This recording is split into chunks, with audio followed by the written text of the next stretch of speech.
अफगानिस्तान में आज सरकार बनाने का दावा पेश कर सकता है तालिबान। मुल्ला बरादर दोहा से कंधार पहुंचा। बरादर ही हो सकता है अफगानिस्तान का नया राष्ट्रपति।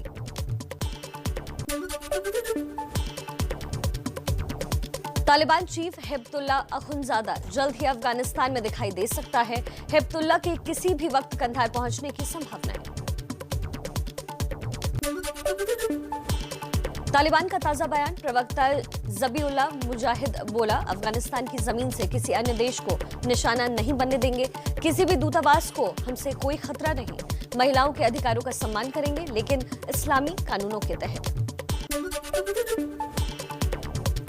तालिबानी प्रवक्ता ज़बीउल्लाह मुजाहिद ने प्रेस कॉन्फ्रेंस कर यह भी कहा कि हम किसी भी युद्ध को दोहराना नहीं चाहते। आंतरिक या बाहरी दुश्मनी के बजाय हम शांति से रहना चाहते हैं। तालिबानी प्रवक्ता के मुताबिक अफगानियों के लिए ये गौरवान्वित होने का समय। बोला, 20 साल की लड़ाई के बाद हमने विदेशी सेना को भगाया। जल्द इस्लामिक सरकार की स्थापना होगी।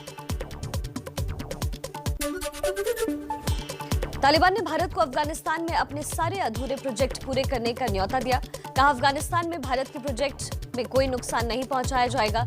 जनहित या विकास के काम पर नहीं लगेगी कोई रोक।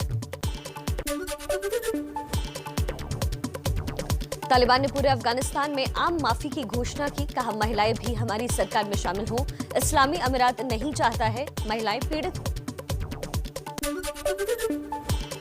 काबुल में तालिबानी दहशत के बीच दिखी हिम्मत और हौसले की तस्वीर। 3 महिलाओं ने हाथ में तख्तियां लेकर प्रदर्शन किया। अफगानिस्तान से जुड़े अहम मुद्दों पर राय मशवरे में शामिल करने की मांग की। तालिबान नेता मुल्ला याकूब ने जारी किया नया आदेश। तालिबानी लड़ाकों को आम लोगों के घरों में घुसने से मना किया। सभी सरकारी कर्मचारियों को काम पर लौटने को भी कहा। काबुल के मेयर कल दफ्तर पहुंचे।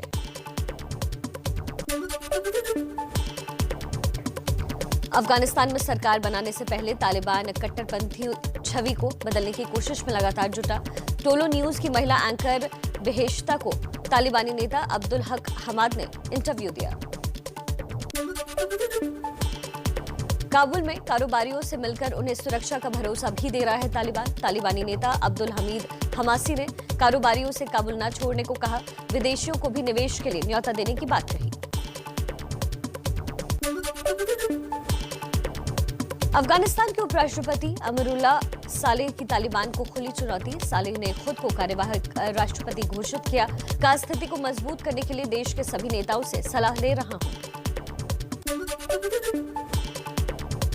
अमरुल्लाह सालेह ने कहा, देश को कभी तालिबान का बंधक नहीं बनने देंगे। आखिरी वक्त तक लड़ेंगे। अमेरिकी राष्ट्रपति से बात करना बेकार। हम साबित करेंगे कि अफगानिस्तान वियतनाम नहीं है।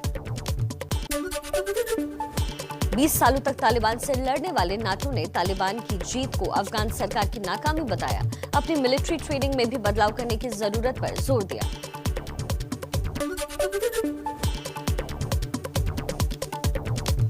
अफगानिस्तान पर कब्जे के बाद तालिबानी आतंकियों का जिम में कसरत करने वाला वीडियो खूब हो रहा है वायरल। कोई ट्रेडमिल पर दौड़ता नजर आया। किसी ने पुशअप मशीन पर हाथ आजमाए।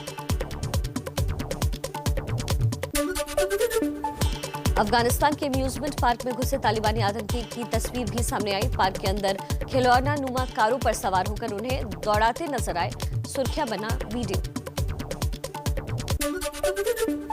तालिबानी राज में डर के साए के बीच अफगानिस्तान क्रिकेट के T20 वर्ल्ड कप में शामिल होने की खबर। शारजाह में 25 अक्टूबर को पहला मैच खेलेगी अफगानिस्तान टीम। पीएम मोदी की मौजूदगी में हुई सुरक्षा मामलों की केंद्रीय कैबिनेट कमेटी CCS की बैठक। अमित शाह, राजनाथ सिंह, निर्मला सीतारामन और NSA अजीत डोभाल मौजूद रहे। अफगानिस्तान में फंसे भारतीयों को जल्द एयरलिफ्ट करने पर चर्चा की गई। सूत्रों के मुताबिक पीएम मोदी ने अफगानिस्तान में फंसे भारतीयों की सुरक्षित वापसी सुनिश्चित करने के लिए सभी जरूरी उपाय करने के निर्देश दिए। आज सुबह 11 बजे फिर होगी CCS की बैठक। भारतीयों को वापस लाने के लिए सरकार ने बनाई अफगानिस्तान स्पेशल सेल। काबुल समेत कई जगहों पर फंसे भारतीयों और परिवारों की मदद के लिए कई नए हेल्पलाइंस नंबर जारी किए गए। विदेश मंत्रालय ने बयान जारी कर कहा, सरकार अफगानिस्तान में फंसे सभी भारतीय नागरिकों की सुनिश्चित वापसी कराने के लिए प्रतिबद्ध है। अफगानिस्तान में फंसे 150 भारतीयों को लेकर वायुसेना का C-17 विमान लौटा। इसमें ज्यादातर राजनयिक और अधिकारी शामिल। भारत पहुंचने पर सरकार का शुक्रिया अदा किया। गाजियाबाद के हिंडन एयरपोर्ट पर लौटे भारतीयों के बाद एक और विमान को काबुल भेजा गया। काबुल में अब भी फंसे हैं कई भारतीय जिनके संपर्क में है भारत सरकार। पीएम मोदी की हर हालात पर है लगातार नजर। विदेश मंत्री एस जयशंकर ने कहा, भारतीय राजदूत और दूतावास के कर्मचारियों की काबुल से वापसी मुश्किल भरा रहा। उन सभी का धन्यवाद जिनके सहयोग से ये संभव हो पाया। भारत आने के इच्छुक अफगान नागरिकों को 6 महीने के लिए मिलेगा इमरजेंसी वीजा। अफगानियों के लिए भारत ने फास्ट ट्रैक इमरजेंसी वीजा सेवा शुरू की। खबरों का रुख कर लेते हैं इसी तरह फटाफट अंदाज में। 2021 में मोदी कैबिनेट में जेडीयू के शामिल होने और 2019 में शामिल न होने को लेकर केंद्रीय मंत्री आरसीपी सिंह ने दिया सीधा जवाब। कहा, 2019 में जेडीयू के 71 विधायक थे, लेकिन 2021 में 41 हो गए, सीधे 30 विधायक कम हो गए। मिशन उत्तराखंड पर निकले दिल्ली के सीएम अरविंद केजरीवाल ने देहरादून में बड़ा रोड शो किया। सीएम उम्मीदवार के नाम का ऐलान भी किया। कर्नल अजय कोठियाल को बनाया आम आदमी पार्टी का सीएम उम्मीदवार। अकाली दल के अध्यक्ष सुखबीर सिंह बादल आज से शुरू करेंगे 100 दिन की यात्रा। पंजाब के जीरा से 100 दिन में 100 विधानसभाओं में जाएंगे। लोगों की समस्याएं सुलझाने के लिए एक मोबाइल नंबर भी जारी किया गया। प्रधानमंत्री आवास पर केंद्रीय कैबिनेट की आज सुबह 11 बजे बैठक। राष्ट्रीय खाद्य तेल मिशन को मिल सकती है मंजूरी। खाद्य तेलों के उत्पादन में देश को आत्मनिर्भर बनाने का मिशन है।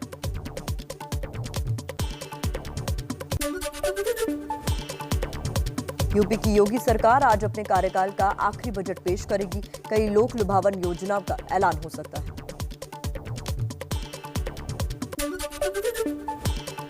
यूपी में देवबंद समेत संवेदनशील जिलों में बनेंगे 12 ATS commando training centre. Meerut, Aligarh, greater Noida और आजमगढ़ समेत 10 जिलों में आवंटित जमीन पर काम भी शुरू हुआ। यूपी बोर्ड के 56 लाख परीक्षार्थियों को बड़ी राहत। 10वीं और 12वीं के इच्छुक छात्र दे सकेंगे लिखित परीक्षा। 27 अगस्त तक कर सकेंगे आवेदन। 18 सितंबर से 6 अक्टूबर के बीच होगी परीक्षा। महाराष्ट्र के पूर्व गृह मंत्री अनिल देशमुख को ईडी ने आज पूछताछ के लिए बुलाया। मनी लॉन्ड्रिंग केस में होंगे सवाल। सुप्रीम कोर्ट ने गिरफ्तारी पर रोक से कर दिया है इनकार। जम्मू कश्मीर के कुलगांव में बीजेपी कार्यकर्ता जावेद अहमद डार की आतंकियों ने हत्या की। जेपी नड्डा ने निंदा की। बोले, जावेद अहमद का बलिदान व्यर्थ नहीं जाएगा।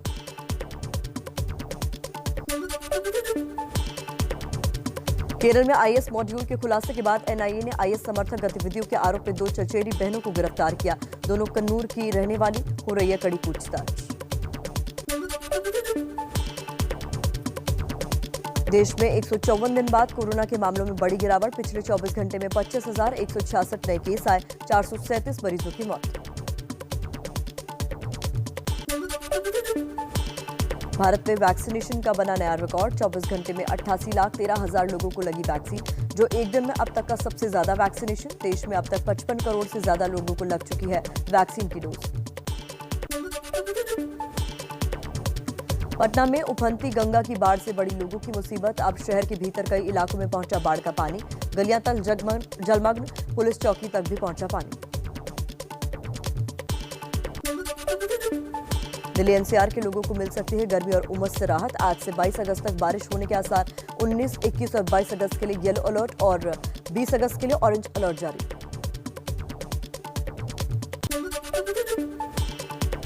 गाजियाबाद में हॉरर किलिंग का मामला। प्रेमिका के परिवार वालों ने प्रेमी की हत्या कर घर में ही दफन किया। लड़की की जानकारी पर ही पुलिस को युवक की हत्या का पता चला। पूरे परिवार को हिरासत में लेकर पूछताछ और जांच जारी है। पाकिस्तान के लाहौर किले में तहरीके लब्बैक पाकिस्तान के कट्टरपंथियों ने महाराजा रणजीत सिंह की मूर्ति तोड़ी। बाद में एक आरोपी की गिरफ्तारी। इमरान के मंत्री चौधरी फवाद हुसैन घटना की निंदा करते दिखे। पाकिस्तान के लाहौर किले में महाराजा रणजीत सिंह की प्रतिमा से तोड़फोड़ पर भारत ने जताई आपत्ति। चेतावनी देते हुए कहा, भविष्य में ऐसी घटनाएं ना हो, इसके इंतजाम किए जाए। अल्पसंख्यकों के हितों की रक्षा हो। उड़ीसा की नवीन पटनायक सरकार ने हॉकी इंडिया के साथ बढ़ाया करार। पुरुष और महिला दोनों हॉकी टीमों को अगले 10 सालों तक स्पॉन्सर जारी रखने का फैसला। हरियाणा के सीएम मनोहर लाल खट्टर आज सोनीपत के गांव नाहरी पहुंचेंगे। टोक्यो ओलंपिक में सिल्वर मेडल जीतने वाले रवि दहिया के घर जाकर उन्हें बधाई देंगे।